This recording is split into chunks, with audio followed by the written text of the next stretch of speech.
વાહન ચાલકો ધ્યાન રાખજો, આજથી 15 દિવસ કાગળિયા સાથે રાખજો, નહીં તો નિયમો ભંગ બદલ ફરજિયાત દંડ, વાહન પણ થઈ શકે છે જપ્ત।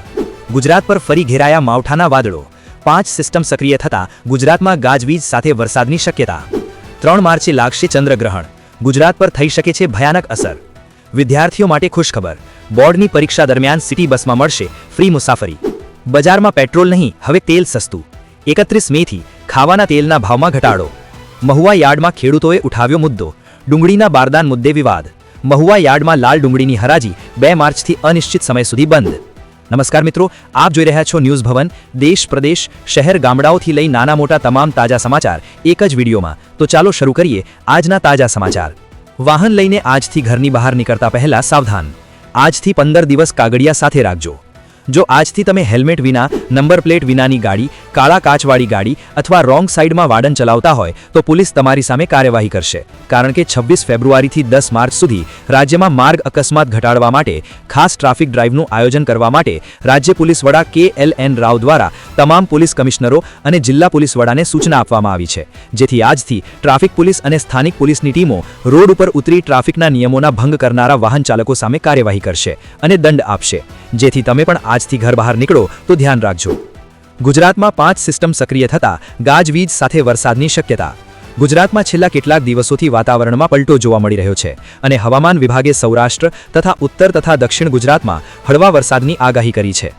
અમદાવાદમાં આજ સવારથી આંશિક વાદળછાયું આકાશ અને 36 ડિગ્રી સેલ્સિયસ મહત્તમ, 22 ડિગ્રી સેલ્સિયસ લઘુત્તમ તાપમાન રહેવાની શક્યતા છે। હવામાન વિભાગ મુજબ અમરેલી, ભાવનગર, સાબરકાંઠા, અરવલ્લી, નર્મદા, તાપી અને ડાંગમાં ગાજવીજ સાથે છૂટાછવાયા વરસાદ પડી શકે છે। ગુજરાતમાં upper air cyclonic circulation, trough line અને રાજસ્થાન મહારાષ્ટ્ર આસપાસ સક્રિય સિસ્ટમોના કારણે આ બદલાવ આવ્યો છે। આગામી 7 દિવસ દરમિયાન તાપમાનમાં મોટા ફેરફારની શક્યતા નથી અને 26મી બાદ હવામાન મુખ્યત્વે શુષ્ક રહેશે। આ વર્ષનું પ્રથમ ચંદ્રગ્રહણ 3 માર્ચ 2026ના રોજ થશે।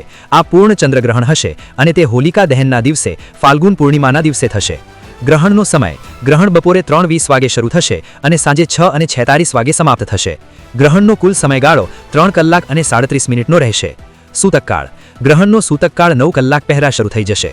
આ ગ્રહણ કેટલીક રાશિઓ માટે પ્રતિકૂળ અને કેટલીક રાશિઓ માટે અનુકૂળ રહેશે। આ ગ્રહણ ભારત સહિત પૂર્વ એશિયા, ઓસ્ટ્રેલિયા અને પ્રશાંત ક્ષેત્રના અનેક ભાગોમાં દેખાશે।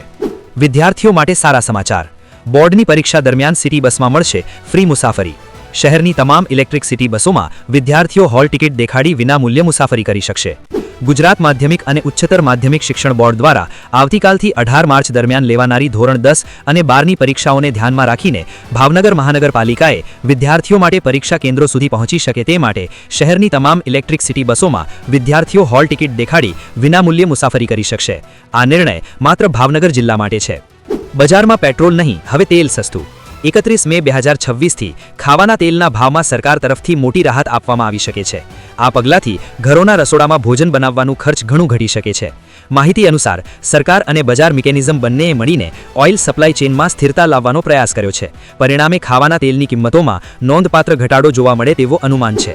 આ ઘટાડો ખાસ ને ખાસ ઘરના બજેટ માટે ફાયદાકારક છે, ખાસ ને ખાસ મધ્યમ અને નીચલા આવક વર્ગ માટે રાહત છે। મહુવા યાર્ડમાં ખેડૂતોએ ઉઠાવ્યો મુદ્દો, ડુંગળીના બારદાન મુદ્દે વિવાદ। મહુવા યાર્ડમાં લાલ ડુંગળીની હરાજી 2 માર્ચથી અનિશ્ચિત સમય સુધી બંધ। તો મિત્રો, આ હતા આજના મહત્વ સમાચાર। રોજબરોજની તાજી માહિતી અને ખેડૂત સમાચાર માટે ન્યૂઝ ભવન ચેનલને સબસ્ક્રાઇબ કરી લેજો। જય હિન્દ, જય કિસાન।